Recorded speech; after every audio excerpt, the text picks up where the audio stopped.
അവിടുന്ന് ആവശ്യപ്പെടുന്നത് എന്താണ്? ഈ വീണ്ടെടുപ്പിന്റെ ശുശ്രൂഷയാണ്. പൗലോസിനെ പറ്റി പോലും നമ്മൾ വായിക്കുമ്പോൾ ആ റിലീജിയൻ എത്രമാത്രം അവനിൽ അപകടകരമായ വിധത്തിൽ അവന്റെ ജീവിതത്തിൽ അതേ ശക്തി പുലർത്തി എന്നുള്ളത് നമ്മൾ കാണുമ്പോൾ അവൻ സഭയെ മുടിക്കുന്നതിന് വേണ്ടി കച്ച കെട്ടി ഇറങ്ങുകയാണ്. അവൻ അതിനുവേണ്ട അധികാരപത്രം വാങ്ങി എല്ലാ സഭയെ മുടിച്ചു കളയുക എന്നുള്ള ചിന്തയോടുകൂടെ ഇറങ്ങിയാണ്. എന്നാൽ ഈ അധികാരപത്രമല്ല കർത്താവ് നൽകുന്നത്, പിന്നെയോ ശുശ്രൂഷയുടെ അധികാരപത്രമാണ് നമ്മൾ നൽകുന്നത്. അതുകൊണ്ട് നമ്മൾ യഥാർത്ഥത്തിൽ മതത്തിന്റെ സംരക്ഷകരായിരിക്കുന്നതിന് വേണ്ടിയല്ല, പിന്നെ യഥാർത്ഥത്തിൽ ഈ മനസ്സലിവിന്റെ ശുശ്രൂഷ ഈ ലോകത്തിൽ നിറവേറ്റുന്നതിന് വേണ്ടി, അതിനുവേണ്ടിയുള്ള എന്തെല്ലാം തരത്തിലുള്ള പ്രതിബന്ധങ്ങളായിക്കൊള്ളട്ടെ അവയൊക്കെ അഭിമുഖീകരിക്കുന്നതിന് വേണ്ടി ആണ് നമ്മൾ ഈ ശുശ്രൂഷയിൽ ഈ അധികാരത്തിന്റെ അനുഭവം ഉപയോഗിക്കേണ്ടത്. ശുശ്രൂഷയുടെ അനുഭവമാണ് നമ്മുടെ അധികാരത്തിന്റെ മാനദണ്ഡങ്ങളെ നിശ്ചയിക്കുന്നത് എന്ന് കണ്ടെത്തണം. നമുക്കെല്ലാം പരിചിതനായ ഒരു പക്ഷെങ്കിൽ ഇന്ന് ഈ കാലയവനിലേക്ക് കടന്നുപോയ നമ്മുടെ മാർത്തോമാ സഭയിലെ അനുഗ്രഹീതനായ ഒരു പട്ടക്കാരനായിരുന്നു AK ജോർജ്. ഇവിടെ പറയുന്നുണ്ട് എന്താണ് ഈ മിഷൻ എന്ന് പറയുന്നത്?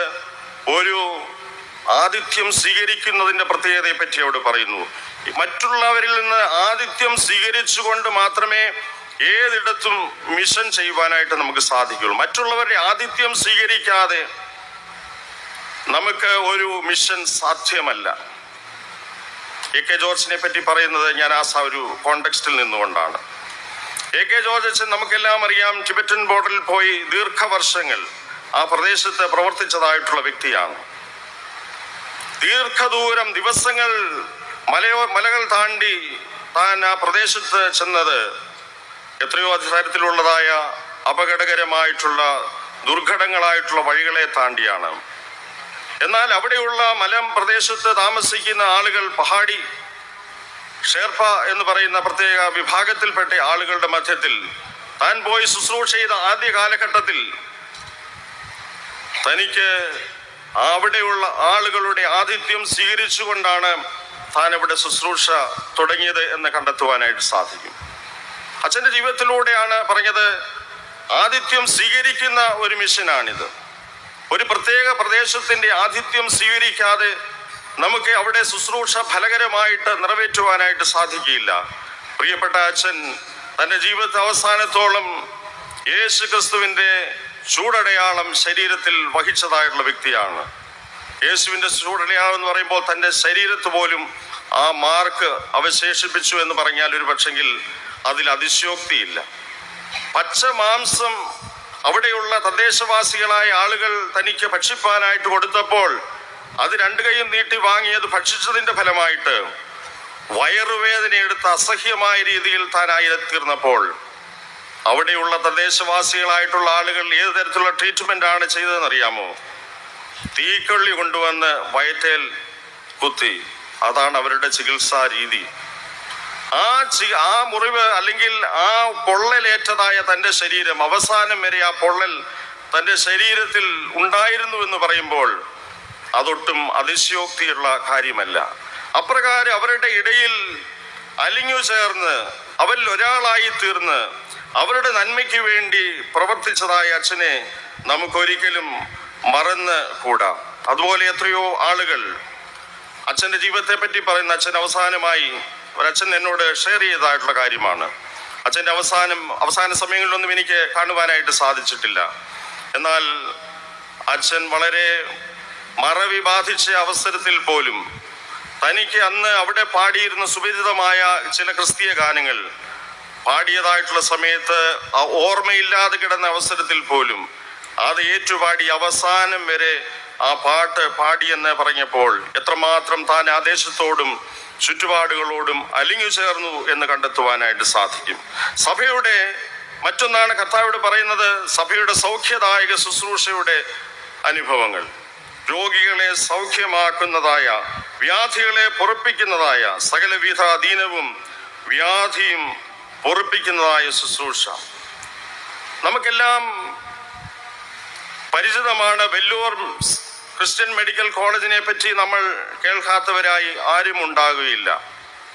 എന്താണ് വെല്ലൂർ ക്രിസ്ത്യൻ മെഡിക്കൽ കോളേജിന്റെ പ്രത്യേകതയെന്നും അതിന്റെ പ്രൗഢിയെന്നുമുള്ളത് പ്രത്യേകിച്ച് വർണ്ണിക്കേണ്ടതായ കാര്യമില്ല. എന്നാൽ അതെങ്ങനെയാണ് ക്രിസ്ത്യൻ മെഡിക്കൽ കോളേജ് അവിടെ സ്ഥാപിതമായത് എന്ന് നമ്മൾ പരിശോധിക്കുമ്പോൾ 19-ാം നൂറ്റാണ്ടിന്റെ അവസാന ദശകത്തിൽ അവിടെ പ്രവർത്തിച്ചു കൊണ്ടിരുന്ന പാവങ്ങൾക്ക് വേണ്ടി ജീവൻ കൊടുത്ത ഒരു സ്കഡർ എന്ന് പറയുന്ന അമേരിക്കക്കാരനായിരിക്കുന്ന ഒരു ഡോക്ടർ ആ തമിഴ്നാട്ടിലെ ആ ഉൾഗ്രാമത്തിൽ ദിണ്ടിവനം എന്ന് പറയുന്ന ഗ്രാമത്തിലാണ് പ്രവർത്തിച്ചിരുന്നത്. തൻ്റെ മകൾ മദ്രാസിൽ തമിഴ്നാട്ടിലുള്ള വെയിലോ അങ്ങനെയുള്ള അസഹ്യമായ കാര്യങ്ങളോ സഹിക്കാൻ വയ്യാത്തതിനാൽ തൻ്റെ മകൾ ആ സമയത്ത് അമേരിക്കയിൽ തന്നെ പഠനം തുടർന്നുകൊണ്ടേയിരിക്കുകയായിരുന്നു. അപ്രകാരം തുടർന്നുകൊണ്ടിരിക്കുമ്പോഴാണ് അമ്മയ്ക്ക് സുഖമില്ലെന്നറിഞ്ഞുകൊണ്ട് ഈ ഡോക്ടർ പ്രവർത്തിച്ചിരുന്നതായ ഇടത്തേക്ക് വരുന്നത്. ഒരു രാത്രിയിൽ ചുറ്റുപാടും ആ ഗ്രാമത്തിൽ നിന്നുള്ള ആളുകൾ പലരും അവിടെ എപ്പോഴും തന്നെ വന്ന് തൻ്റെ സഹായം തേടാറുണ്ട്. ആ ഡോക്ടറുടെ ഒരു രാത്രിയിൽ വാതിൽ മുട്ടി വിളിക്കുന്നു. അപ്പോൾ മകൾ കൂടെയുണ്ട്. എന്താണ് കാര്യമെന്ന് അന്വേഷിച്ചപ്പോൾ മനസ്സിലാക്കുവാനായിട്ട് സാധിച്ചു, ആ വന്ന പുരുഷന്റെ ഭാര്യ പ്രസവ സംബന്ധമായിട്ടുള്ള ചില പ്രയാസങ്ങൾ നേരിടുകയാണ്, ഡോക്ടർ സഹായിക്കണം. എന്നാൽ താനൊരു പുരുഷനായതിനാൽ തനിക്ക് ഈ ഒരു ശുശ്രൂഷ ചെയ്യുവാനായിട്ട് അനുവദിക്കാത്ത അന്നത്തെ പ്രത്യേകമായ സാമൂഹിക പശ്ചാത്തലം, അതിൻ്റെ മധ്യത്തിൽ നിസ്സഹായനായി നിൽക്കുന്ന ആ ഡോക്ടറുടെ മകൾ 24 വയസ്സുള്ള അമേരിക്കയിൽ പഠനം നടത്തുന്ന മകൾ അന്ന് ആ ഒരു രംഗത്തിന് സാക്ഷ്യം വഹിച്ചു. അവരെ വളരെയധികം നിർബന്ധിച്ചു, മകളെ വിടുക, മകൾ ഞങ്ങളെ വന്ന് സഹായിക്കും. എന്നാൽ ആ മകൾ പറഞ്ഞു, എനിക്കിതിന് വേണ്ട വൈദഗ്ധ്യമില്ല, പരിശീലനം എനിക്ക് ലഭിച്ചിട്ടില്ല. അങ്ങനെ അവർ വളരെയധികം നിരാശയോടുകൂടെ മടങ്ങിപ്പോയി. പിന്നെയും അതിനുശേഷം 3 പേരോളം ആ രാത്രിയിൽ തന്നെ വന്ന് കഥയിൽ മുട്ടി. പിറ്റേ ദിവസം കേട്ടു ആ 3 പേരും 3 സ്ത്രീകളും മരണപ്പെട്ടു. ആ പിഞ്ച് കുഞ്ഞുങ്ങളും അതോടൊപ്പം തന്നെ മരണപ്പെട്ടതായ അനുഭവം. ആ ഒരു അനുഭവത്തിൽ ആ രാത്രിയിൽ തന്നെ പിറ്റേ ദിവസം തന്നെ ആ 24-കാരിയായ ഐഡ സ്കഡർ തീരുമാനമെടുക്കുകയാണ്, ഞാൻ തിരിച്ചു വന്ന് ഈ ഒരു ആരോഗ്യ പരിചരണ രംഗത്ത് ഞാൻ എൻ്റെ ശുശ്രൂഷകൾ നിറവേറ്റും. അതാണ് ഭാരതത്തിലെ തന്നെ ആരോഗ്യ രംഗത്തെ അതിൻ്റെ ചരിത്രം തന്നെ തിരുത്തിക്കുറിക്കുന്ന വിധത്തിൽ, മാറ്റിമറിക്കുന്ന വിധത്തിൽ ഒരു പ്രതിജ്ഞ, താനെടുത്തതായ ഒരു പ്രതിജ്ഞ. ആ ഒരു പ്രതിജ്ഞയിലാണ് ഈ വലിയൊരു പ്രസ്ഥാനം അത്രയും അനുഗ്രഹീതമായ രീതിയിൽ ഇന്നും തുടർന്നു വരുവാനായിട്ട് സാധിക്കുന്നത്. ആ മെഡിക്കൽ കോളേജ് തുടങ്ങിയതായിട്ടുള്ള സമയത്ത് ഐഡ സ്കഡർ പറഞ്ഞത് ഇപ്രകാരമാണ്, ഇതൊരു മെഡിക്കൽ കോളേജ് ആശുപത്രി മാത്രമല്ല, ദൈവത്തിന്റെ സ്വന്തം വീടാണ്. ഇതൊരു മെഡിക്കൽ കോളേജ് ആശുപത്രി മാത്രമല്ല, ഇത് ദൈവത്തിന്റെ സ്വന്തം വീടാണ്. അതെ, ദൈവത്തിന്റെ സ്വന്തം വീടായി ആ പാഷൻ, ആ കമ്പാഷൻ നിലനിർത്തുവാൻ ഇന്നും ഏറെക്കുറെ ആ സ്ഥാപനത്തിലൂടെ സാധിക്കുന്നു എന്നാണ് മനസ്സിലാക്കുവാനായിട്ട് സാധിക്കുന്നത്. അതുപോലെ അവരുടെ ജീവിതം അതിനുവേണ്ടി പൂർണ്ണമായി ഒഴിഞ്ഞു വെച്ചതിലൂടെ ഐഡ പിന്നീട് ഒരിക്കലും വിവാഹിതയായി തീർന്നില്ല. തൻ്റെ ജീവിതം മുഴുവൻ ആ ഒരു വലിയ ശുശ്രൂഷയ്ക്ക് വേണ്ടി, സേവനത്തിന് വേണ്ടി പൂർണ്ണമായി വേർതിരിച്ചു. മാർത്തോമാ സഭയുടെ വടക്കേ ഇന്ത്യയിലെ വളരെ പുരാതനമായ അല്ലെങ്കിൽ ആദ്യകാലത്തെ പ്രവർത്തന കേന്ദ്രമായ സിഹോറ ആശ്രമത്തിൽ കഴിഞ്ഞ 30 വർഷം പ്രവർത്തിക്കുവാനായിട്ട് ദൈവം എനിക്ക് അവസരം തന്നു. അവിടെയുള്ള ആരോഗ്യ പരിചരണം അല്ലെങ്കിൽ ആളുകളുടെ മെഡിക്കൽ ശുശ്രൂഷ, മെഡിക്കൽ കെയർ ആ രംഗത്ത് ആദ്യം മുതൽ തന്നെ വളരെയധികം ശ്രദ്ധ കേന്ദ്രീകരിച്ചിരുന്നു.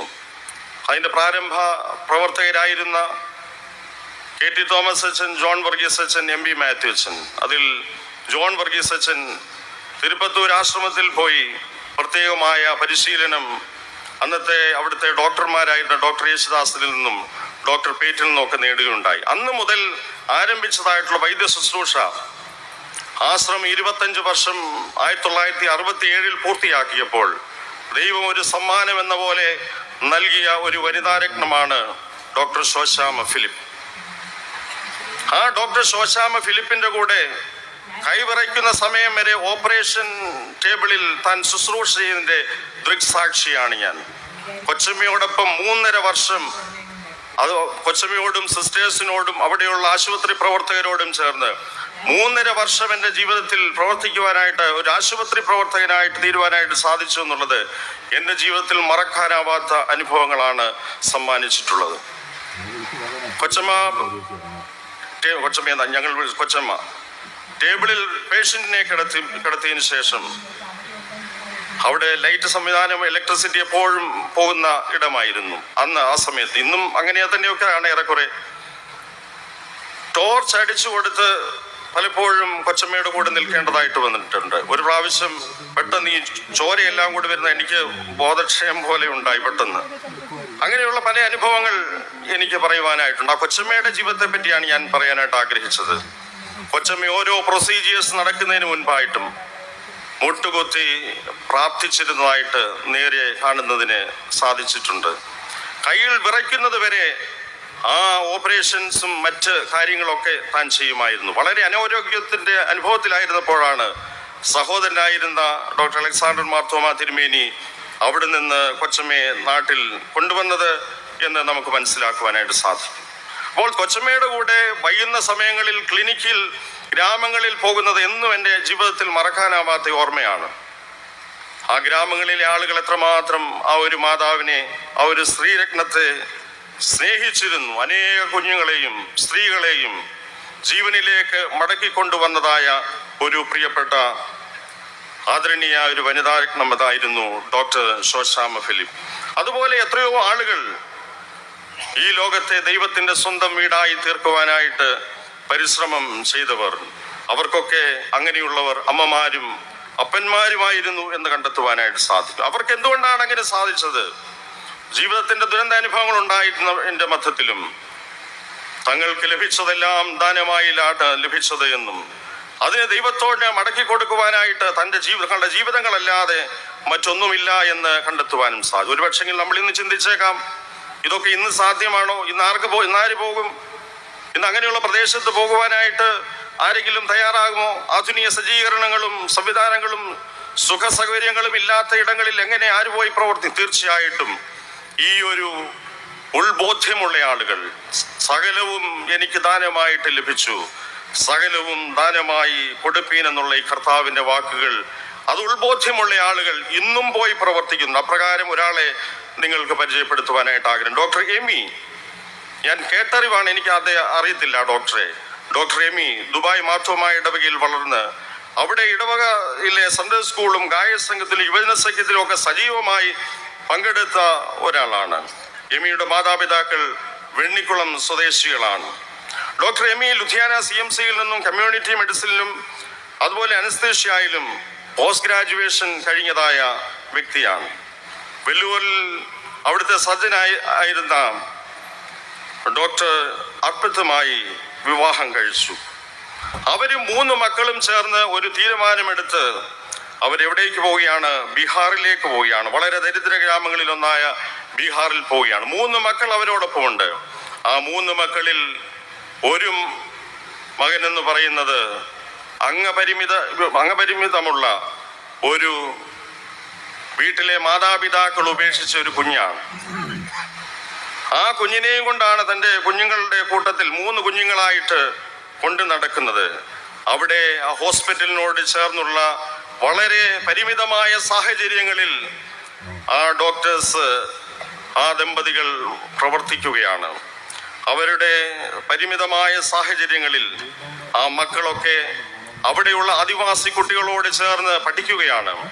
ആ കുട്ടികൾ അവിടെയുള്ള ആളുകളുടെ ഇടയിൽ പ്രവർത്തിക്കുക, അവരോടൊപ്പം ഭക്ഷണം കഴിക്കുകയും അവരുടെ ഇടയിൽ ജീവിക്കുകയും ചെയ്യുന്നു. സൗജന്യമായി നിങ്ങൾക്ക് ലഭിച്ചത് സൗജന്യമായി കൊടുപ്പിൻ. ദൈവത്തിന് ചേർച്ചയുള്ളതായ, പ്രസാദമുള്ളതായ ക്രിസ്തീയ പൂർണ്ണതയ്ക്ക് വേണ്ടി ഞങ്ങളെ യോഗ്യരാക്കുമണ്ടമേ എന്ന് നമ്മൾ പ്രാർത്ഥിക്കുമ്പോൾ ഈ ഒരു പൂർണ്ണതയിലേക്കുള്ള വളർച്ചയാണ് നമുക്ക് കാണുവാനായിട്ട് സാധിക്കുന്നത്. അവിടെ ആ ഹോസ്പിറ്റൽ മധേപൂർ എന്ന് പറയുന്നതായ ആ ബീഹാറിലെ സ്ഥലത്ത് നാം പോയതായി നമ്മുടെ ഒരു അച്ഛൻ്റെ മകൾ ഈ ലൈൻസ് എഴുതി: Their plates are empty, but their hearts are full. Our plates are full, but our hearts are empty.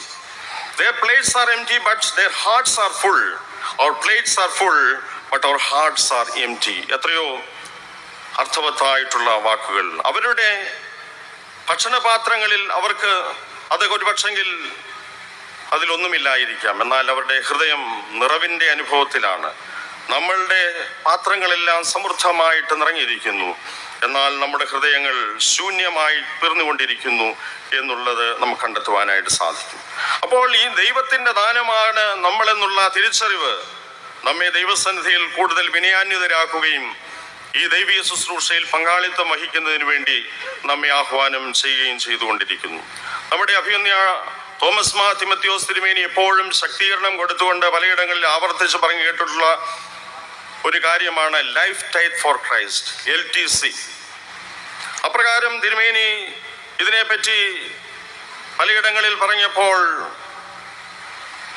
തിരുവനന്തപുരത്ത് നന്ദൻകോട്ട ഇടവകയിലെ അംഗങ്ങളായിരുന്ന mister George Joseph, Elizabeth Joseph, അദ്ദേഹമാകട്ടെ ഫെഡറൽ ബാങ്കിന്റെ ഒരു ഉന്നത ഉദ്യോഗസ്ഥനായി വിരമിച്ചതായിട്ടുള്ള വ്യക്തിയാണ്.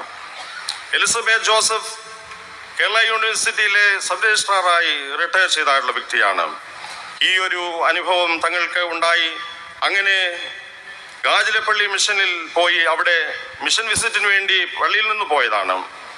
എന്നാൽ അവിടെ പോയി അവിടെയുള്ള സാഹചര്യങ്ങളെ പറ്റിയൊക്കെ മനസ്സിലാക്കിയപ്പോൾ തിരികെ പോയി അവിടെ ശുശ്രൂഷ ചെയ്യണമെന്നുള്ള വലിയ ഉൾവിളി ഉണ്ടായി. അതിൻ്റെ ഫലമായി തിരിച്ച് ഭവനത്തിൽ വന്ന് കുറച്ച് ദിവസങ്ങൾക്ക് ശേഷം ഒരു ബാഗും എടുത്ത് ഇവർ രണ്ടുപേരും ഗാജിലപ്പള്ളിയിലേക്ക് പോവുകയാണ്. ആ ഒരു ഗാജിലപ്പള്ളിയിലെ ആ സ്ലം ഏരിയയിൽ അവിടെ ഒരു മിഷനുണ്ട് നമുക്ക്. ആ മിഷനോട് ചേർന്ന് അവിടെയുള്ള ഒരു സ്ലമ്മിൽ വളരെ പരിമിതമായ സാഹചര്യങ്ങളുടെ മധ്യത്തിൽ അവിടെയുള്ള ജീവിതം ഒരു വർഷം അവിടെ ചെലവഴിച്ചു. ആ ഒരു വർഷത്തിനിടയിൽ ഉണ്ടാക്കിയ ഇമ്പാക്റ്റ് വളരെയധികമാണ്. ആ സ്ലമ്മിലെ ആളുകളുടെ പ്രവർത്തിച്ച് അവിടെയുള്ള കുഞ്ഞുങ്ങൾക്ക് വിദ്യാഭ്യാസം നൽകി. പ്രൈമറി ലെവലിൽ വരെയുള്ള കുഞ്ഞുങ്ങളെ പ്രത്യേകം ശ്രദ്ധ കേന്ദ്രീകരിച്ച് പ്രൈമറി ക്ലാസ്സുകളിൽ പഠിക്കുന്ന കുട്ടികൾക്ക് തനിക്ക് തെലുങ്ക് ഭാഷ സംസാരിക്കാൻ അറിയില്ല.